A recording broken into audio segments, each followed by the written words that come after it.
In 2013, the White House was attacked by not one, but two awful movies. White House Down and Olympus Has Fallen tap into our deepest fears. That these videos are never going to catch on? No. That we're going to have to stick to our day jobs? No. That we aren't safe anywhere, even in the most heavily guarded building in the world. Because I can't go back. I put in my 2 weeks like 3 months ago. Both movies have a president that refuses to back down. Both movies have terrorists shooting down army helicopters from the White House roof. Both movies will make you shout, America! And America! And both movies are terrible. I'm Darryl Charles. And I'm James Heskey. And we're going to find out which one is worse.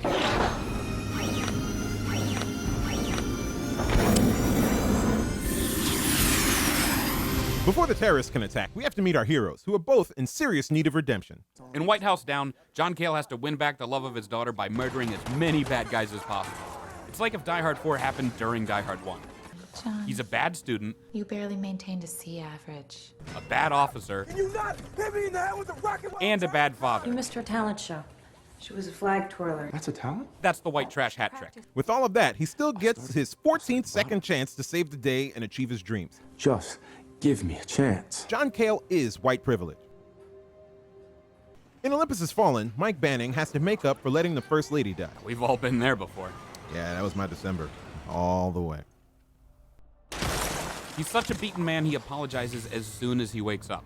I'm sorry. He actually saved the president's life, but his lack of respect for authority hurt him politically. Wait, and these are the guys that are going to single-handedly take back the White House? Yep, what they lack in sense, they make up for in murder around corners.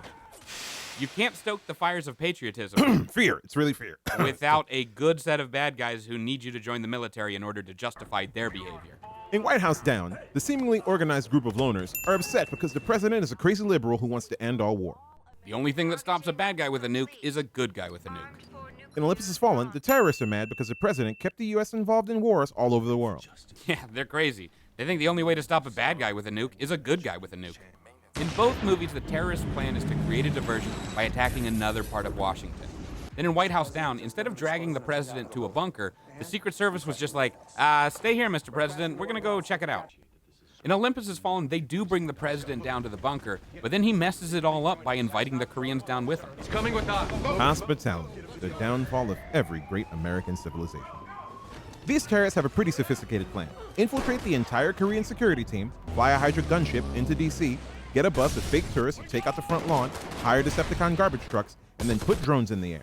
Yeah, but what were they gonna do if they weren't allowed in the bunker?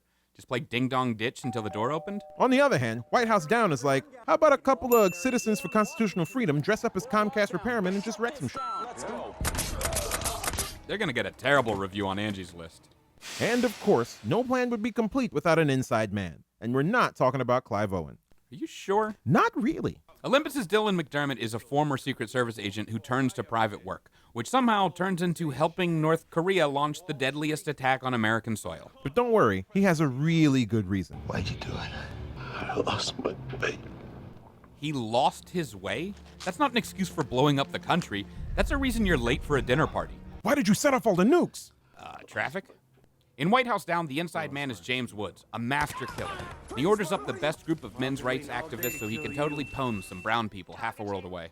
If this group was any whiter, they'd be slot receivers for the New England Patriots. He has the best reason for the treason, though. The brain pain. He has a golf ball-sized tumor on his frontal lobe. I think he's on a suicide mission. Wait, was it his brain or his kid? They have to pay for what they did to Kevin. A little bit of both. Neither movie can end without a nail-biting, down-to-the-wire conclusion. In White House Down, just before James Woods can start World War III, John rams through the wall with the president's armored vehicle and kills him with a turret-mounted machine gun. Doesn't that seem like overkill? He just survived getting run over with an SUV. I think we're lucky the bullets didn't bounce off him. Then, Emily saves everyone in the White House by calling off an airstrike with her flag-waving skills. And her dad even gets to see it this time. That's a good thing she didn't play the clarinet, or they'd all be dead.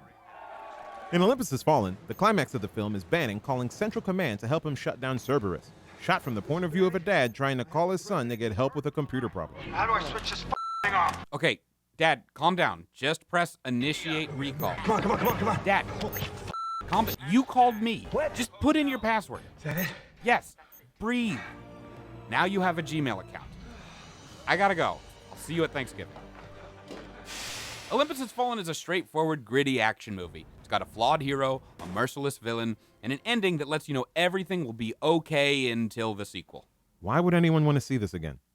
White House Down goes out of its way to be both an action movie and a comedy. Get your hands off my Jordans! You can't just shove an action star and a comedian together and expect it to work. Yeah, that shit never works. It's way more believable that a rogue nation would be able to pull off a government takeover than 8 disgruntled white dudes. Yeah, in real life, 8 white dudes get upset and try to turn a park gift shop into sovereign land. Sure, they have the president's head of security and the secretary of state as their inside men, but they're still trying to take over the White House with the toughest guys at a Trump rally. It's like baseball before integration. And while Olympus Has Fallen is a clusterfuck, at no point does the President of the United States say, I lost the rocket launcher. You lost? How do you lose a rocket launcher? So when it comes to Olympus Has Fallen and White House Down, we can say that the worst movie is White House Down. thanks for watching. Tell us which one you think is worse in the comments below. And don't forget to subscribe. And thanks to Laughcast for letting us record here. Laughcast.com. You should go to it.